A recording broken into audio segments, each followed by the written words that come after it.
Hello students, I am VLN Swarupini, lecturer in biochemistry from Sri Venkateswara College of Arts and Sciences, which is affiliated to Adikavi Nannaya University, Rajahmundry. So, till now we discussed about hormones of gastrointestinal tract and also hypothalamus hormones. Okay, so now let's start this class for the topic pituitary gland, and this topic is for 3rd BSc biochemistry, 5th semester students, and this particular topic is from the 5th paper, that is physiology, clinical biochemistry and immunology. So from this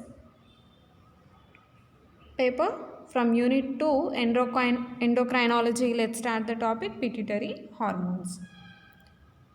This pituitary hormones generally are secreted from the pituitary gland, and this pituitary gland is located in the hypothalamus region of the brain. That means this particular pituitary gland is located below the hypothalamus, which is present near the brain. Okay, so that's why hypothalamus hormones which are secreted, they have impact on this pituitary gland also. We all know different hypothalamus hormones like gonadotropin releasing hormone or growth hormone releasing hormone. These will affect the pituitary gland. Okay, and growth hormone releasing inhibitory hormone. So these are the few hormones which will inhibit or regulate the pituitary gland secretion. So that's why as these two glands are present near to each other. Okay, the pituitary gland is located below the hypothalamus of the brain, and it consists of two distinct parts, that is anterior pituitary region and the posterior pituitary region. We call anterior pituitary region as adenohypophysis and posterior pituitary region as neurohypophysis. Okay, and these two regions of pituitary gland are connected by pars intermedia. If you see the diagram, you can get an idea. Here this is the pituitary gland, and it consists of two regions, that is anterior pituitary region and posterior pituitary region. And here anterior pituitary region is called as adenohypophysis and posterior pituitary region is called as neurohypophysis, and both the regions are connected by the pars intermedia. We can also call it as intermediate lobe. It is an intermediate lobe between the anterior pituitary and the posterior pituitary. Okay, so here it consists of two distinct parts, that is anterior pituitary adenohypophysis and the posterior pituitary neurohypophysis, which is connected by pars intermedia. Now first let's see about the hormones which are secreted from anterior pituitary region. Okay, this anterior pituitary or adenohypophysis is the master endocrine gland. Okay, that means major hormones secreted by this pituitary gland are from the anterior region only. That's why this anterior pituitary is called as master endocrine gland. Okay, it produces several hormones that influence either directly or indirectly a variety of biochemical processes in the body. These anterior pituitary hormones, these will directly or indirectly, it will affect the biochemical process in our body. And if we classify these anterior pituitary hormones, these are three types: growth hormone prolactin group, glycoprotein hormones, pro-opiomelanocortin peptide hormones. Okay, so if you classify hormones of anterior pituitary gland, these are of three types, and the first one is the growth hormone prolactin group. Okay, And the second one is the glycoprotein hormones, and the third one is the pro-opiomelanocortin peptide family. Okay, so first let's see about the growth hormone prolactin group. Growth hormone prolactin group, obviously by the name itself we can understand the major hormones secreted from anterior pituitary which are related to this group, that is growth hormone prolactin group, are growth hormone and prolactin. Okay, we all know growth hormone is essential for the growth of any particular individual. It will affect the growth of a person. If its activity is high, growth will be also high, and if its activity is low, growth will also be very less in that particular individual. And prolactin is also a hormone which is essential for the lactation. That means this particular hormone is secreted during the delivery in a lactating mother. Okay, in any woman when she is in the lactating condition, in that particular phase this prolactin hormone will be secreted from this anterior pituitary. So let's see about these growth hormone prolactin group hormones in detail. The first one is growth hormone. So we can also call this growth hormone as somatotropin. Okay, you can also call this growth hormone as somatotropin, and it is produced by somatotropes. Okay, these growth hormone is secreted from specialized cells, or these are the specialized cells in the anterior pituitary, and these are somatotropes. These are a special group of acidophilic cells of anterior pituitary. So these are the group of acidophilic cells of anterior pituitary. Okay, from these somatotropin hormone is will be released. Okay, and here two hypothalamic factors play a prominent role in the release of growth hormone. As discussed earlier in the hypothalamus hormones class, here hypothalamic releasing factors, as hypothalamus gland contains different kinds of releasing factors. Okay, here maximum all the hormones are releasing factors. So here uh, in the production of growth hormone, two hypothalamic releasing factors play a major role for the release of this growth hormone. Okay, and what are they? Growth hormone releasing hormone and growth hormone release inhibiting hormone. So these are the two hormones which will reflect the growth hormone production or growth hormone secretion. Okay, so if you see the name of these releasing factors, growth hormone releasing hormone, this is the hormone responsible for the growth hormone secretion or the release of the growth hormone from the somatotropes in the anterior pituitary. And if you see the growth hormone release inhibiting hormone, this will inhibit the release of growth hormone from the somatotropes of this anterior pituitary. So overall what we can understand, these hypothalamic releasing factors, growth hormone releasing hormone and growth hormone releasing inhibiting hormone, this will regulate the secretion of growth hormone from the anterior pituitary. Okay, and here growth hormone release inhibiting hormone is also called as somatostatin. We can also call it as somatostatin. Here growth hormone production is influenced by many factors. That means growth hormone secretion is indirectly influenced by few factors like sleep, stress, exercise and food intake. Okay, during early stage of any child, they will sleep for long hours, okay.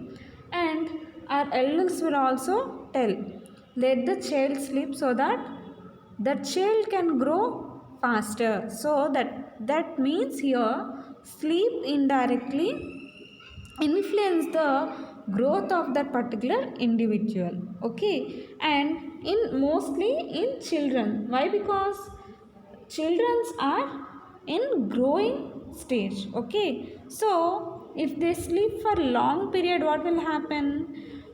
There will be plenty of rest for their body, and this particular growth hormone will be released, and by this that particular baby can grow faster, okay. So like this, not only sleep, our stress and exercise and food intake, these are the few uh, characters or few habits. We can simply tell these as habits. So our habits or our uh, food habits will influence the production of growth hormone, okay. It is observed that the largest increase in the production of growth hormones occurs after the onset of sleep. That means after a long period of sleep, this growth hormone is released in large amounts, okay. So let's see what is the biological function of this growth hormone. Okay, this growth hormone is essential for the growth of any particular individual, but are there any other purposes or other functions related to this growth hormone? Let's see about them. Growth hormone promotes growth and also influences the normal metabolism like protein metabolism, carbohydrate metabolism, lipid metabolism, and mineral metabolism in our body. Usually, if metabolism of all the components in our body is perfect, obviously it will lead to proper growth and development of that particular individual. That's why this particular growth hormone is influenced by normal metabolism in our body. That means if we take our diet properly, like protein, carbohydrate, lipids, and minerals in a balanced way, that will lead to perfect metabolism in our body. And due to the perfection in our metabolism, what will happen? It will allow our body to function in a better way, and this particular pituitary gland is able to produce growth hormone in a sufficient quantity, okay. So let's see these functions. Growth, effect of growth hormone in growth. This growth hormone is essential for the growth in any individual. The growth related effects of growth hormone are mediated through insulin like growth factor 1. Here, this particular factor, that is insulin like growth factor 1, okay, this particular growth factor will affect the functioning of this growth hormone, okay. So growth related effects of growth hormone are mediated through insulin like growth factor 1, okay. This is the complete name of that particular factor. And this particular insulin like growth factor 1 is also called as somatomedin C. It is called as somatomedin C, and this is produced in the liver, okay. That means somatomedin C, which is produced from the liver, will affect the functioning of this growth hormone, okay. And effects on protein metabolism. Growth hormone effect on protein metabolism. Growth hormone has an anabolic effect on protein metabolism, okay. Anabolism means, here anabolism means it is the collection of simpler molecules into a complex molecule. Okay, that means anabolic effect of protein metabolism means it is nothing but proteins synthesis. Okay, this growth hormone plays an important role in the synthesis of proteins in our body. Okay, and it promotes the uptake of amino acids into the tissues and increase the protein synthesis.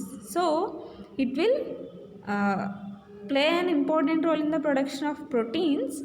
How it will uptake, it means absorption of this amino acids into the tissues is carried by this growth hormone, so that there will be increase in the protein synthesis. Okay, and the next one is effect on carbohydrate metabolism. How this particular growth hormone is affecting carbohydrate metabolism. Growth hormone is antagonistic to insulin and causes hyperglycemia. Okay, that means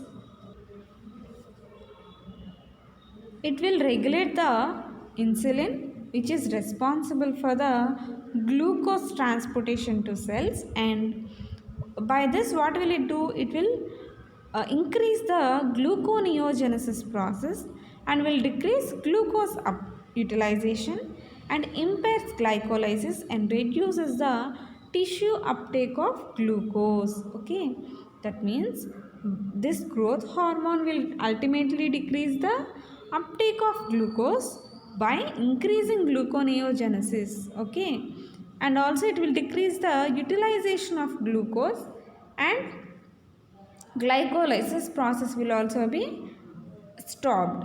So by all these steps, uptake of glucose will be decreased by this growth hormone. Okay, now next function is effect on lipid metabolism. Effect on lipid metabolism. Growth hormone promotes lipolysis. Growth hormone promotes lipolysis in the adipose tissue and increases the circulation levels of free fatty acids and their oxidation.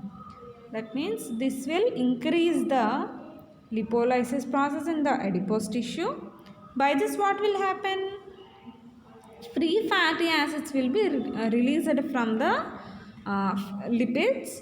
That means lipolysis means nothing but breakdown of lipid components, and the free fatty acids will be broke down, and these particular free fatty acids will be increased in the circulation of the blood, and it will lead to the proper oxidation of these free fatty acids. Okay, by this growth hormone will affect the lipid metabolism. And the next function is effect of this growth hormone in the mineral metabolism. Growth hormone promotes bone mineralization and its growth, as clearly observed in the growing children. That means this growth hormone will increase the bone mineralization.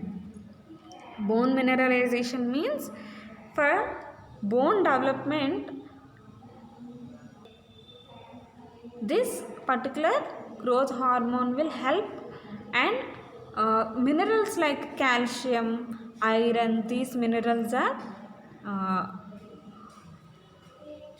taken from this growth hormone for development of the bones, and this is very essential aspect in growing children. So far we discussed about the biological functions of the growth hormone. Firstly, this is a long topic, so don't get confused. Here we are discussing about the pituitary gland hormones, and firstly we are saying about anterior pituitary hormones, and from anterior pituitary hormones we are discussing about pituitary gland, growth hormone, and this is released from the anterior pituitary, and this particular growth hormone is responsible for different functions in our body, that is like metabolism of carbohydrates, metabolism of proteins, metabolism of lipids, metabolism of minerals, and apart from all this, ultimately it will affect the growth of any individual. So now let's see about the abnormalities of this growth hormone. Abnormalities is nothing but if there is any abnormal production of growth hormone in any individual, then what will happen? So let's see. If we see, if any individual is has deficiency in growth hormone, then what will happen? Then impairment in the secretion of growth hormone in the growing age causes dwarfism. Okay, that means if any individual during the growth phase, that means any individual will have different phases in their lifetime. Okay, they'll born, they'll grow, and they'll come to a stage for reproduction, and later on in women will also see a menopause stage. So like this, any individual will have different phases in their body. Okay, and whenever an individual having their growing age, at that particular age, if that particular person, whenever that particular person is having is under growth phase, then if this growth hormone production is very less, what will happen? That particular person will doesn't have any growth and ultimately form dwarfism. That means there will be no growth in that particular person and he will be dwarf and short in his height. And the next condition is overproduction of growth hormone. And the next condition is overproduction of growth hormone. That means if any individual is having over secretion of growth hormone, what will happen? Okay, here excessive production of growth hormone causes gigantism in children and acromegaly in adults. That means this particular overproduction of growth hormone is again, it is seen in two different ways. If in children overproduction of growth hormone occurs, it will lead to gigantism. That means as these children are in growing stage, what will happen? Overproduction will lead to overgrowth in that particular individual. Okay, and if this particular growth hormone is overproduced in an adult, that means already grown or well developed individual, what will happen? In that particular person, acromegaly condition will be seen. Okay, so what is the difference between gigantism and acromegaly? Gigantism is there will be increase, or there will be, if you see that particular individual with gigantism condition, their limbs and hands will be very long in condition. Okay, that means their height will be very high. Okay, and coming to acromegaly, it is a condition in which facial bones will be grown. Okay, there will be more growth of facial bones, and that particular person will have the condition acromegaly. Gigantism is characterized by increased growth of long bones, and this is observed before the epiphyseal plates close. Okay, so if you see this epiphyseal plates closed in our body, and that means in any individual body, this particular epiphyseal plates are very important. And what is the importance of this epiphyseal plates means, in any individual, what will happen? This epiphyseal bones are responsible for the development of that particular individual. And in any individual, if this epiphyseal bones are closed, then that means there is there is close of the development phase in that particular individual. Okay, so in any individual, before the closing of this epiphyseal plates, if this growth hormone is produced in high concentration, then that particular individual is prone to this gigantism. Okay, what will happen in that particular individual? There will be increase in the growth of the bones. Long bones will be produced in those individuals, and finally we can see a gigantic person. Okay, and the next one is acromegaly.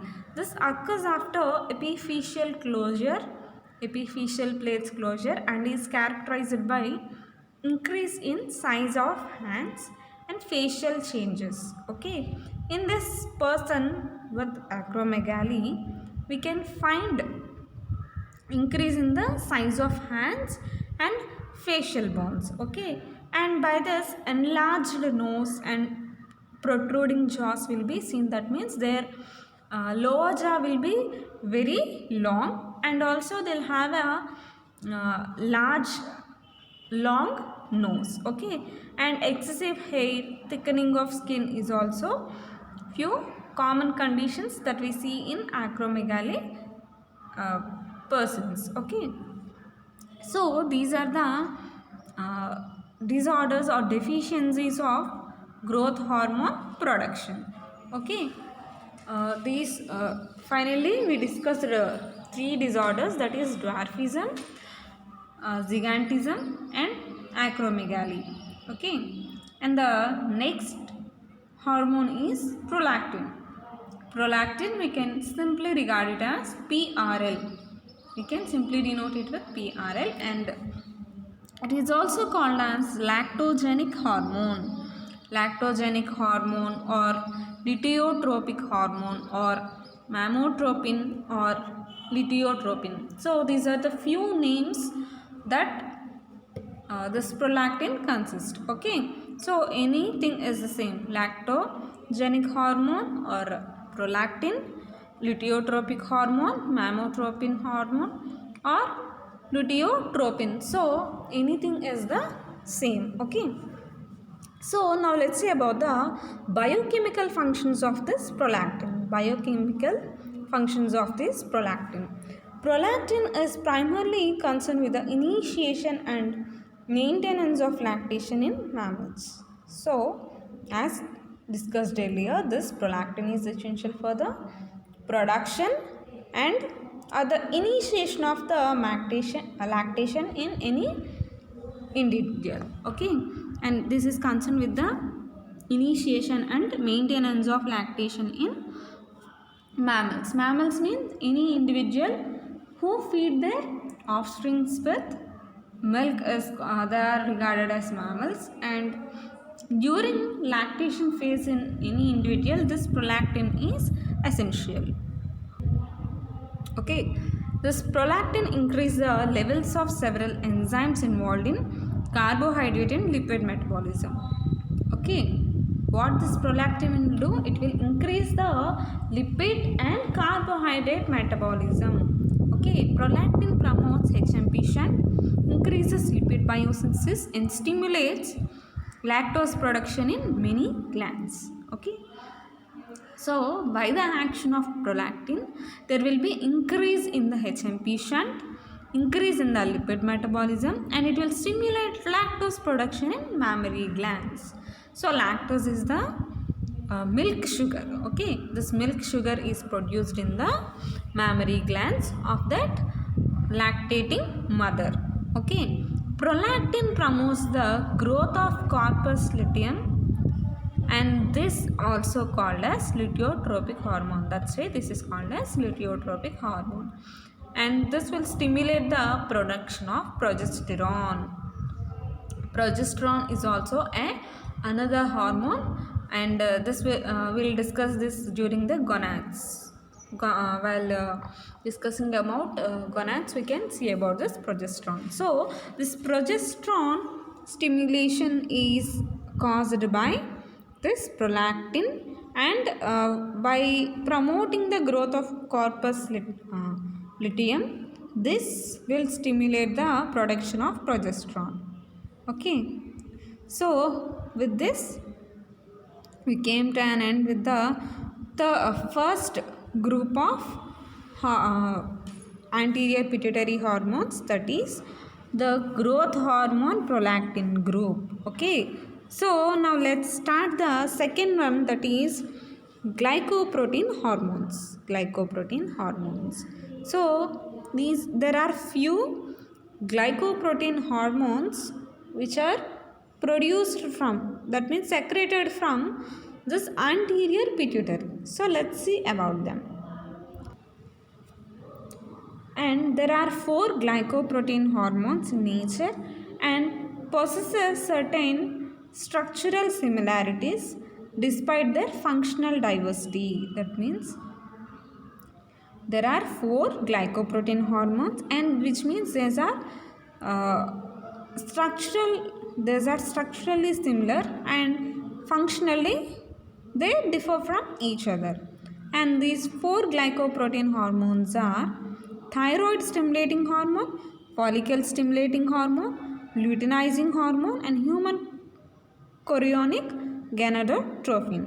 So thyroid stimulating hormone TSH, follicle stimulating hormone FSH, luteinizing hormone LH, human chorionic gonadotropin HCG. So these are the 4 glycoprotein hormones that are secreted from the anterior pituitary. Okay, here if you see the 4 hormones, the last 3 means except from thyroid stimulating hormone, last 3 hormones, follicle stimulating hormones, last 3 hormones, that is follicle stimulating hormone, luteinizing hormone, and human chorionic gonadotropin.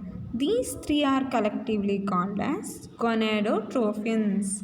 Okay, though these are produced or secreted from the pituitary gland, these their function is related to the reproductive organs. That's why these are regarded as gonadotropins. Okay, and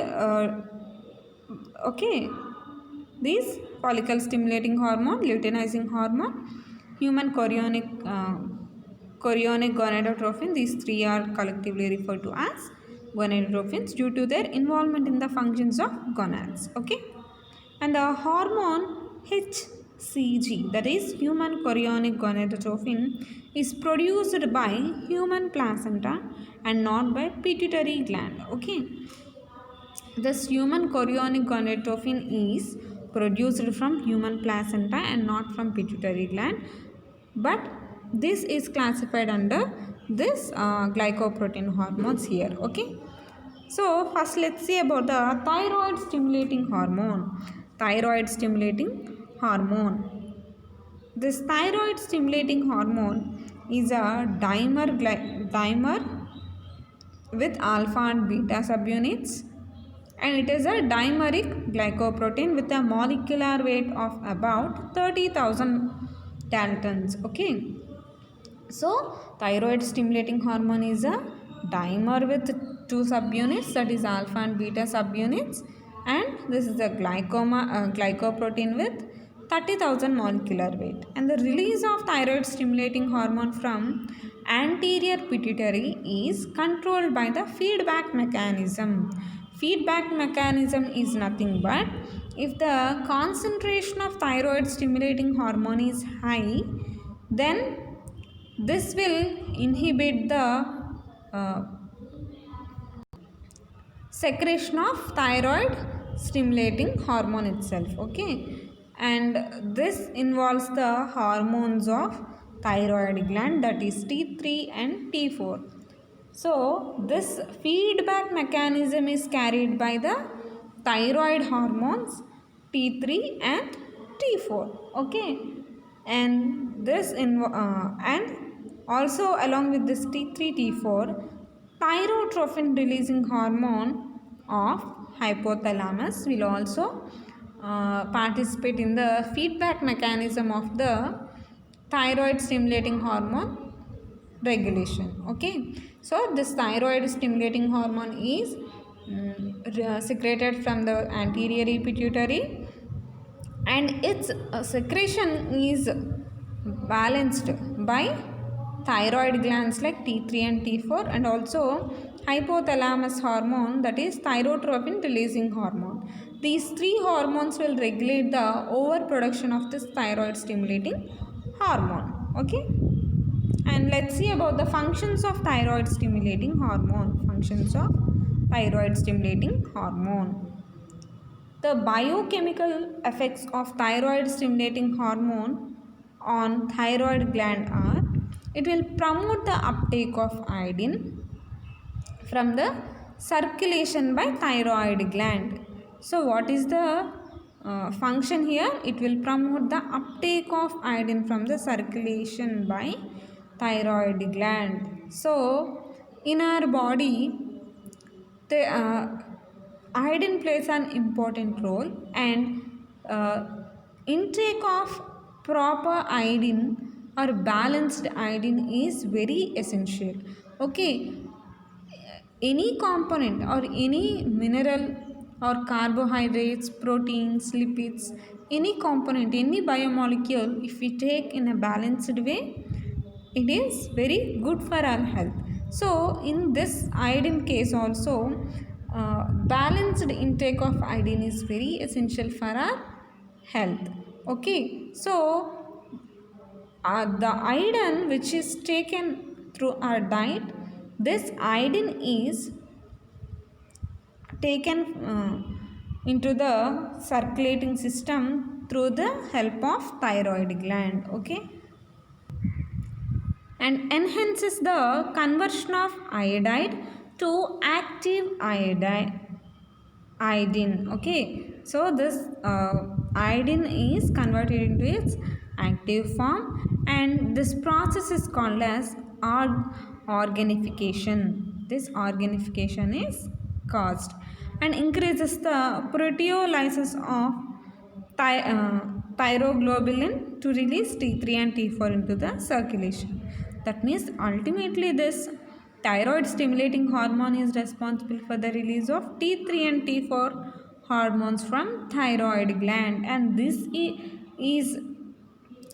particular secretion of T3 and T4 dependent on the active iodine, and this active iodine is formed from the uptaken iodine, and this is done by this thyroid stimulating hormone. And the next, let's discuss about gonadotrophins. Gonadotrophins means the three hormones, that is follicle stimulating hormone, luteinizing hormone, and human chorionic gonadotrophin hormone. So these three are collectively called as gonadotrophins, and all three are glycoproteins. Okay, here release of follicle stimulating hormone and luteinizing hormone from the anterior pituitary is controlled by gonadotrophin releasing hormone, and from this hypothalamus. That means follicle stimulating hormone and luteinizing hormone are released from pituitary gland with the stimulus received by gonadotrophin releasing hormone from hypothalamus. Okay, that means here hypothalamus is regulating the release of the follicle stimulating hormone and hello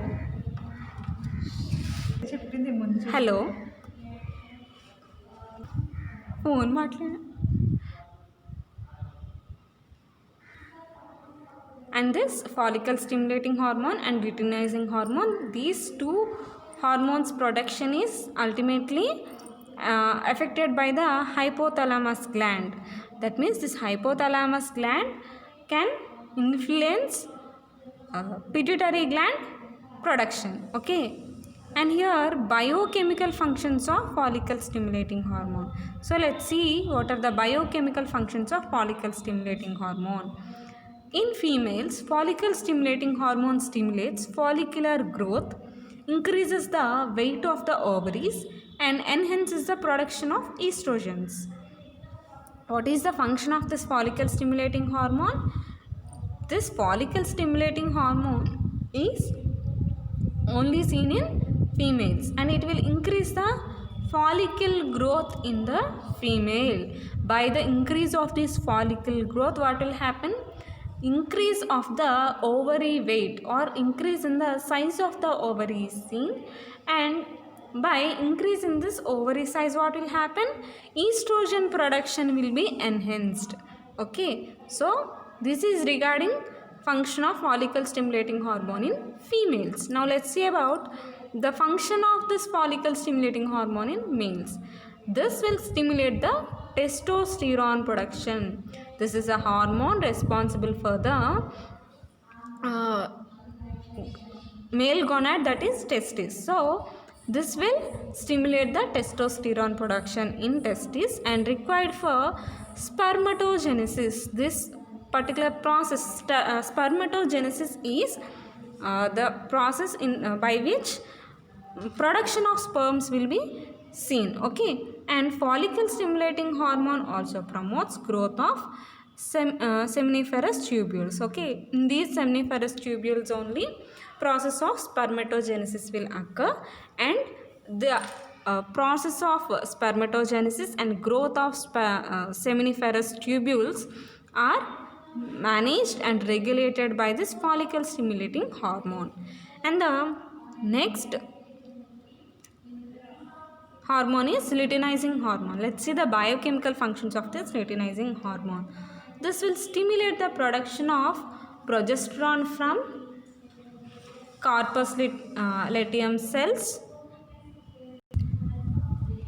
So this luteinizing hormone will stimulate the production of progesterone from corpus luteum cells in males. And this luteinizing hormone and follicle stimulating hormone are collectively responsible for the development and maintenance of secondary sexual characters in males. Okay, these secondary sexual characters are nothing but production of beard, mustache, or hair on body is will come under the secondary sexual characters in males, or and also change of the voice in humans is also a secondary sexual character. So these secondary sexual characters are maintained or responsible for the production of luteinizing hormone and follicle stimulating hormone. These two hormones will regulate these secondary sexual characters in males. Okay, and the third hormone, that is human chorionic gonadotropin. This HCG is a glycoprotein and its molecular weight is 1 lakh and produced by the syncytiotrophoblasts. Okay, syncytiotrophoblasts cells of placenta.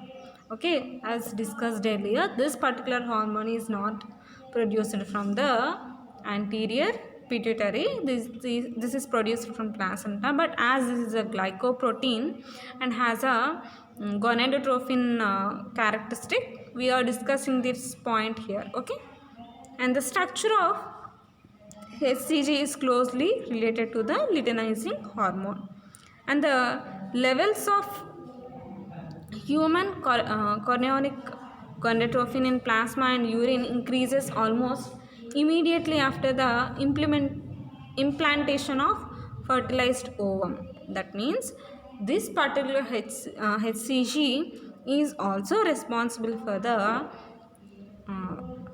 identification or detection of pregnancy in the early stages. How? That means after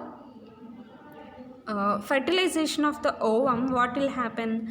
That particular fertilized ovum will be implanted in the uterus. Okay, after the process of implantation, this human chorionic gonadotropin hormone will be released, and by calculating the concentration of HCG in the urine or in the plasma, anyone can detect the pregnancy within a week. Okay, so this is the major purpose of this HCG, and based on this HCG only present these home pregnancy kits are designed. Okay, based on this principle only these home pregnancy kits will work, and by detection of this HCG concentration only this can be achieved. So these are the glycoprotein hormones, that is follicle stimulating hormone, luteinizing hormone, and human chorionic gonadotropin. These are the gonadotrophins, and along with these gonadotrophins we also discussed about thyroid stimulating hormone. So these are glycoprotein group of hormones which are produced from anterior pituitary. Okay, so after this we have another group, that is pro-opiomelanocortin peptide hormones. We simply call them as POMC peptide hormones. Okay, and we can discuss this particular group of hormones in our next class. So please keep the material with you while listening to this class. If you have any doubts, please ping me. Thank you, students.